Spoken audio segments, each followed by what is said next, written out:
Hello everyone, welcome to the commerce achiever platform. आज के इस पर्टिकुलर सेशन में कवर करने जा रहे हैं एक और इम्पॉर्टेंट टॉपिक। अगर आप डोनेशन करते हैं किसी भी इंस्टीट्यूशन में डायरेक्टली कैश में या काइंड में, उसका डिडक्शन आपको मिल सकता है, उसका बेनिफिट आपको मिल सकता है इनकम टैक्स एक्ट के अंदर। तो आज इस पर्टिकुलर सेशन में हम कवर अप करने वाले हैं सेक्शन 80G के बारे में। सो इनकम टैक्स एक्ट की हमारी कंप्लीट सीरीज चल रही है, जहाँ पे हम 101 बेसिस पे टॉपिक और प्रोविजंस को काफ़ी डिटेल में डिस्कस कर रहे हैं और प्रैक्टिकल को भी हम सेपरेटली कवर अप कर रहे हैं। सो इन सीरीज का मैक्सिमम बेनिफिट ले सकते हैं। कंटेंट हिंदी और इंग्लिश दोनों ही मीडियम में अवेलेबल है। So donation to the certain funds, charitable institutions, etc. under section 80G. So कौन से ऐसे एसएससी हैं जो इसका बेनिफिट ले सकते हैं? हर वो एसएससी जो डोनेशन पे कर रहे हैं, चाहे वो कितनी भी अमाउंट हो, लेकिन वो फंड जो है वो एलिजिबल फंड होना चाहिए। इंस्टीट्यूशन जो है, अगर आप किसी इंस्टीट्यूशन को डोनेट कर रहे हैं, वो जो है अप्रूव्ड होनी चाहिए, एलिजिबल होनी चाहिए। इसी एलिजिबिलिटी के बेसिस पे अगर आपने वहाँ पे डोनेशन दिया है तो आपको डिडक्शन मिल सकता है, वो भी विद सर्टेन लिमिटेशंस। तो ये जो डिडक्शन आपको मिलने वाला है वो मिलेगा क्रॉस टोटल इनकम से। तो चलिए एक बार क्विकली रीड आउट कर लेते हैं एसएससी के बारे में, फिर बढ़ेंगे इस सेशन में आगे। An SSE who pays any sum as donation to a eligible funds or institution is entitled to the deduction subject to certain limitations from the gross total income। आपको डिडक्शन जो मिलेगा वो क्रॉस टोटल इनकम से मिलने वाला है। 4 part में हम इसको कवर अप करेंगे। 100% deduction without any limit, qualifying limit, 100% deduction with qualifying limit, then 50% deduction होगा आपका without qualifying limit and 50% deduction होगा विथ क्वालिफाइंग लिमिट। ठीक है, सो पहले हम विदाउट क्वालिफाइंग लिमिट्स के प्रोविजन को कवर अप करेंगे, 100% deduction and then 50% deduction.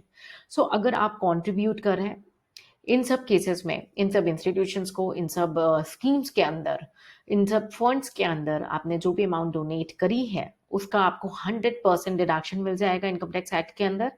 Deduction मिलता है आपके ग्रॉस टोटल इनकम से और इसमें कोई भी क्वालिफाइंग लिमिट नहीं होगी। जी हाँ, 100% डिडक्शन मिलेगा। तो कैटेगरीज है, first national defence fund setup by central government, prime minister national relief fund, prime minister Armenia earthquake relief fund, the African Public Contribution India Fund, the National Children Fund, the National Foundation for Communal Harmony, approved university or educational institution approved of national eminence, chief minister earthquake relief fund Maharashtra. आप इन points को ध्यान से सुनेंगे ना, आपके mind में धीरे धीरे इसको मल्टीपल रिवीजन करने के बाद ये पॉइंटर्स आपके माइंड में सेटल हो जाएंगे। सो 100% deduction with qualifying without qualifying limits में point number 9, any fund set up by the state government of Gujarat exclusively for providing relief to the victim of Gujarat earthquake. 10th, any Jilla Sharikshatra Samiti constituted in any district for improvement of primary education in villages and towns and for literacy and post-literacy activities. Point number 11, National Blood Transfusion Council or any state blood transfusion council whose sole objective is the control, supervision, regulation or encouragement in India of the services related to the operation and requirement of blood banks. Point number 12, any state government fund set up to provide medical relief to the poor. The Army Central Welfare Fund or Indian Naval Benevolent Fund or Air Force Central Welfare Fund established by the Armed Forces of the Union for the welfare of past and present member of the such forces or their dependents. 14th, the Andhra Pradesh Chief Minister Cyclone Relief Fund 1996. 15th, the National Illness Assistance Fund. 16th, the Chief Minister Relief Fund or Lieutenant Governor's Relief Fund in respect of any state or union territory. 17th, the National Sports Fund set up by the central government. 18, the National Cultural Fund set up by the central government. 19, the Fund for Technology Development and Application set up by the central government. 20, National Trust for Welfare of Person with Autism, Cerebral Palsy, Mental Retardations and Mental Disabilities. 21, the Swachh Bharat Kosh set up by the central government other than the sum spent by the SSC in pursuance of CSR under section 135 sub clause 5 of the companies act 2013। यानी कि companies act में CSR में कुछ business को contribution करना पड़ता है, उसके अलावा अगर कुछ स्वच्छ भारत कोष में आपने जो अगर डोनेशन दिया हुआ है तो वो एलिजिबल होगा 100% deduction without any qualifying limit. 22, the Clean Ganga Fund set up by the central government, where such SSC is a resident other than the sum spent in pursuance of CSR under Section 135 subclause 5 of the Companies Act 2013। तो same companies act 2013 के अंदर एक clause है CSR जहां पे corporate social responsibility covered होता है section 135 sub clause 5 में। इसमें आपने जो कंट्रीब्यूशन किया कंपनीज एक्ट के अलावा, उसके अलावा आपने कुछ क्लीन गंगा फंड में कंट्रीब्यूशन किया, उस डोनेशन को आप 100% डिडक्शन क्लेम कर सकते हैं without qualifying limit. 23rd, the national fund for control of drug abuse. 24th, prime minister citizen assistance and relief in emergency situation fund यानी PM केयर फंड। तो अभी कोविड वगैरह के टाइम में भी PM केयर फंड्स में ही पैसे collect हो रहे थे, तो अगर आप PM केयर फंड में भी पैसे कंट्रीब्यूट कर रहे हैं, एज अ डोनेशन दे रहे हैं, तो आपको उसका 100% डिडक्शन एलिजिबल है। उसके बाद हम नेक्स्ट कवर करेंगे category number 2, donation qualifying for 50% deduction without any qualifying limit. केवल 4 category, easy to recall, easy to remember. The Jawaharlal Nehru memorial fund, prime minister drought relief fund, Indira Gandhi memorial trust, Rajiv Gandhi foundation. तो ये 4 cases में 50% deduction eligible होगा, यानी अगर आपने 40,000 donation किया तो 20,000 आपको डिडक्शन एलिजिबल होगा, सब्जेक्ट टू दी आपका कितना GTI अवेलेबल है। नेक्स्ट है 100% डिडक्शन मिलेगा but subject to the qualifying limit, यानी आपकी एक क्वालिफाइंग लिमिट होगी, उसी बेसिस पे आपको उस लिमिट के अंदर में या डिडक्शन जो भी लोअर होगा उतना आपको डिडक्शन अलाउ होगा। डोंट वरी, अभी ब्रीफली मैं आपको डिटेल में एक्सप्लेन करूंगी क्वालिफाइंग लिमिट क्या होती है या इनको कैसे कैलकुलेट करेंगे इसके अंदर डोनेशन को। So 100% deduction subject to the qualifying limit में 2 कैटेगरी है। फर्स्ट, द गवर्नमेंट और to any approved local authority, institution or association for promotion of family planning. Second, sum paid by company as donation to the Indian Olympic Association or any other association, institution established in India as may be notified by the government for the development of infrastructure for sports or games or the sponsorship of sports or games in India. तो केवल 2 category है, easy to remember, easy to recap. So 100% deduction with the qualifying limit. The last case is the 50% deduction with qualifying limit, subject to the qualifying limit. इसमें 5 categories हैं। First, any institution or fund established in India for charitable purposes fulfilling prescribed conditions, यानी अगर आप charity कर रहे हैं और कहीं पे चैरिटेबल पर्पस के लिए ऑर्गेनाइजेशन बनी हुई है, सिर्फ और सिर्फ चैरिटेबल पर्पस के लिए, तो वहां पे अगर आपने डोनेशन दिया है तो आपको 50% उसका डिडक्शन मिलेगा, subject to the qualifying limit. Second, the government or any local authority for utilization for any charitable purposes other than for the purpose of promoting family planning, क्योंकि फैमिली प्लानिंग हमारा already 100% वाली limit में point number 1 में cover up हो चुका है। Third, any authority constituted in India by or under any law enacted either for dealing with and satisfying the need of housing accommodation or for the purpose of planning, development or importance. ठीक है, improvement over there. Fourth, any corporation established by the central government or any state government for promoting the interest of the members of a minority committee. तो उस पर भी आपको 50% deduction मिल सकता है, लेकिन subject to the qualifying limit. Fifth and last, for renovation or repair of notified temple, mosque, gurdwara, church or other place of historic, archaeological or artistic importance, or which is a place of public worship for renown throughout any state or states. एक ही state में भी अगर कोई इतना ज़्यादा famous place है, वहाँ पे भी आपने डोनेशन दिया तो उसका आपको 50% डिडक्शन मिलेगा, subject to the qualifying limit. कैसे डिटरमाइन करेंगे क्वालिफाइंग लिमिट क्या है?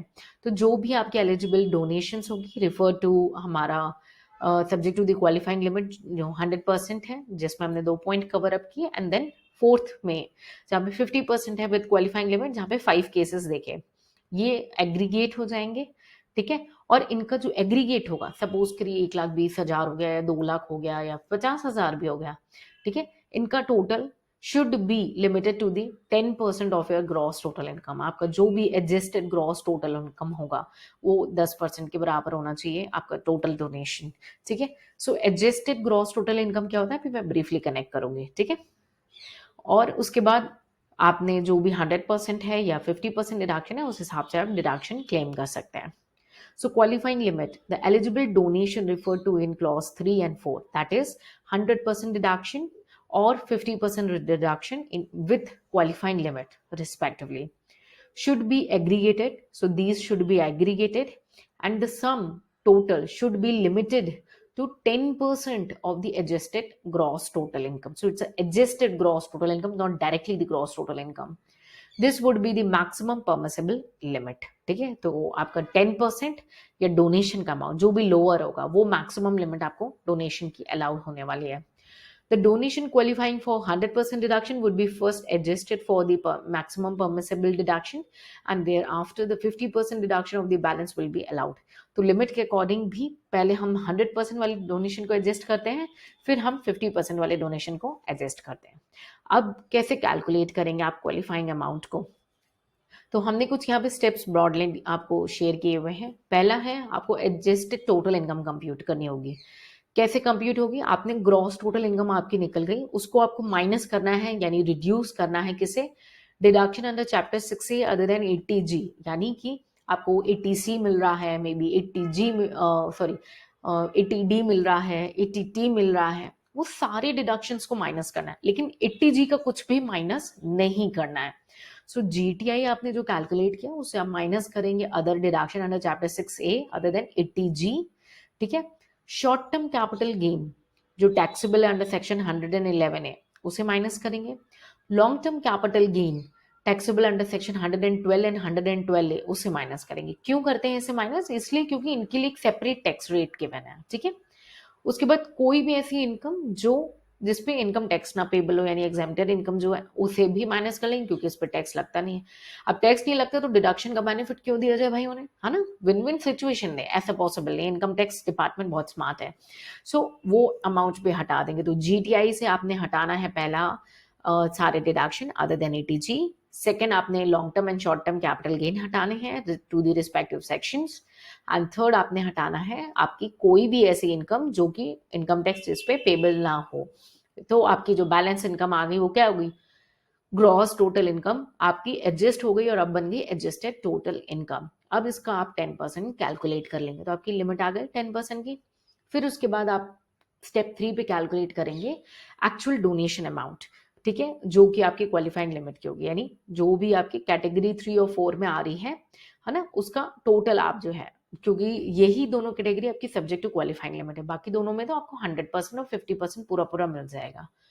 सो स्टेप 3 में आपने क्या करना है? एक्चुअल डोनेशन कैलकुलेट करनी है जो कि 80G के अंदर फॉल करती है। ठीक, स्टेप 4 में हमने देखा 10% ऑफ एडजस्टेड टोटल इनकम और 80G की जो आपकी डिडक्शन फॉल कर रही है जो कि सब्जेक्ट टू क्वालिफाइंग लिमिट है। इन दोनों में जो भी लोअर लिमिट होगा, सपोज करो आपका एडजस्टेड ग्रॉस टोटल इनकम है मे बी 15 लाख और आपका डिडक्शन आ रहा है मे बी 12 लाख, तो आपको जो भी लोअर हुआ यानी 12 लाख ये मैक्सिमम डिडक्शन आपको अलाउ होगा। ठीक है, the set deduction is adjusted first against the donation qualifying for 100% deduction. ठीक है, एंड देयर आफ्टर 50%, यानी अगर अब आपको 12 लाख अलाउ हो रहा है तो आपका 12 लाख पहले जो है, अब ऑब्वियसली 100% वाली जितनी भी डिडक्शन होंगे वो पूरे पूरे अलाउ होंगे, फिर जो बैलेंस है वो 50%। यहीं पे अगर आपकी ग्रॉस टोटल इनकम आती है, एडजस्टेड ग्रॉस टोटल इनकम मानिए आपकी आती से 8 लाख, आपकी डिडक्शन आती 12 लाख, तो जो भी लोअर है वो कंसिडर होता, तो यानी 8 लाख ही मिलता। तो 8 लाख में पहले 100% वाले डोनेशंस को एडजस्ट करेंगे, फिर अगर बैलेंस बचता है तो 50% वाले डोनेशंस को एडजस्ट करेंगे। आई होप इट्स क्लियर कि आप क्वालिफाइंग अमाउंट की मदद से कैसे आपने 50% और 100% डिडक्शन का कंप्यूटेशन करेंगे एज पर दी आपकी विद क्वालिफाइंग लिमिट में। विदाउट क्वालिफाइंग लिमिट में कोई हार्ड एंड फास्ट नहीं है, बिल्कुल डायरेक्ट आप 100% और 50% डिडक्शन क्लेम कर सकते हैं विदाउट एनी रिस्ट्रिक्शन। अब कुछ इंपॉर्टेंट पॉइंट्स जहाँ पे एसएससी ने ये क्लेम कर लिया या उन्हें कोई डिडक्शन इस सेक्शन में अलाउ गया, तो वो ऐसा नहीं है कि बार बार कहीं और पे भी क्लेम कर ले, तो इतनी स्मार्टनेस आपको नहीं दिखानी है। ठीक है, तो एक बार कोई डिडक्शन मिलता है तो वो एक ही बार मिलता है, एक ही सेक्शन में मिलता है। ठीक है, So where an SSC has claimed and has been allowed any deduction under this section in respect of any amount of donation, that will the same means you cannot claim the separate, है ना. Donation in kind shall not qualify for deduction. आप gold donate कर रहे हैं, आप जमीन दे रहे हैं मंदिर बनाने के लिए, तो उस पर आपको डिडक्शन नहीं मिलेगा. ठीक है, it's a monetary form, it's not in kind. No deduction shall be allowed in respect of donation of any sum exceeding 2000 under such sum is paid by any mode other than cash. यानी 2000 रुपए तक आप cash में दे सकते हो donation. ठीक है, या अगर 2000 से ऊपर हो रहा है तो आप अगर किसी अदर मोड में पे करो तो अलाउ हो जाएगा. लेकिन अगर 2000 से ऊपर आपने कैश में पे किया, से आपने 2500 रुपए दे दिया, 5000 लेकिन कैश में दिया, तो आपको डिडक्शन अलाउ नहीं होगा. सो कैश में केवल आप पे कर सकते हैं 2000 रुपए तक, और उसके ऊपर अगर आपने पे करना है तो आप ऑनलाइन मोड ऑप्ट करेंगे. ठीक है, उसके बाद deduction under 80G can be claimed whether it has any nexus with the business of SSC और नॉट. फॉर एग्जाम्पल, आप डोनेशन दे रहे हैं. ठीक है, अब आप एक ऐसे पर्सन है जो मे बी आप जो है एजुकेशनल बिजनेस का इंस्टीट्यूशन आपका ओपन है, आप डोनेशन कर रहे हैं, मानिए किसी वो जो है कैंसर पेशेंट्स के ट्रस्ट को आपने डोनेशन दे दिया, तो कोई ज़रूरी नहीं है वो आपके बिजनेस से रिलेटेड होना चाहिए. तो बिजनेस से रिलेटेड ना होने के बाद भी आपको 80G का बेनिफिट मिल जाता है, आपको डिडक्शन एलिजिबल हो जाता है. So the deduction under 80G can be claimed whether it has any nexus यानी relation with the business of the SSC or not. So I believe आज के इस पर्टिकुलर सेशन में 80G काफ़ी कॉम्प्लिकेटेड सेक्शन इसे माना जाता है और आपने इसे अच्छे से समझ लिया होगा. मेरी कोशिश रहती है कि आपकी कॉन्सेप्चुअल क्लैरिटी, एटलीस्ट प्रोविजन की क्लैरिटी मैं आपको 101 बेसिस पे देती जाऊँ. कंटेंट हिंदी और इंग्लिश मीडियम में दोनों में है. अगर आप ऐसे रीडर हैं जिनको हिंदी कन्वीनियंट होती है तो वीडियो को पॉज करके इसे रीड कर सकते हैं. विद टाइम हम इनके पीडीएफ्स भी अपलोड करके आपको डिस्क्रिप्शन में इसकी लिंक शेयर कर देंगे. उसके बाद अगर आप ऐसे हैं जिनको आपको क्वेरी कोई टॉपिक में रह जाती है तो आप उसे कमेंट सेक्शन में पूछ करके क्लियर कर सकते हैं. प्रैक्टिकल अप्रोच हो या न्यूज़ अमेंडमेंट्स या कोई चेंजेस हो, उसे हम सेपरेटली कवर अप करते हैं विद टाइम टू टाइम. ठीक है, तो income tax is full of surprises with the changes. हमें अपडेटेड रहना चाहिए, तो उसकी चेंजेस मैं आपको शेयर करती रहूंगी. सो आई बिलीव आज के इस पर्टिकुलर सेशन में आपको ये टॉपिक अच्छे से क्लियर हो चुका हो और काफ़ी अच्छी कमांड हो चुकी हो. इन पॉइंटर्स को याद करने के लिए आपसे रिक्वेस्ट यही है कि वीडियो को आप थोड़ा सा मल्टीपल टाइम रिवीजन देंगे तो सारे पॉइंट्स आपके माइंड में सेटल हो जाएंगे. ये प्रूवन टेक्निक है. सो हमारे साथ जुड़े रहें, इन सेशन का मैक्सिमम बेनिफिट लें. मिलेंगे नेक्स्ट सेशन में, कुछ नया सीखेंगे. Till then take care, bye bye and जय हिंद.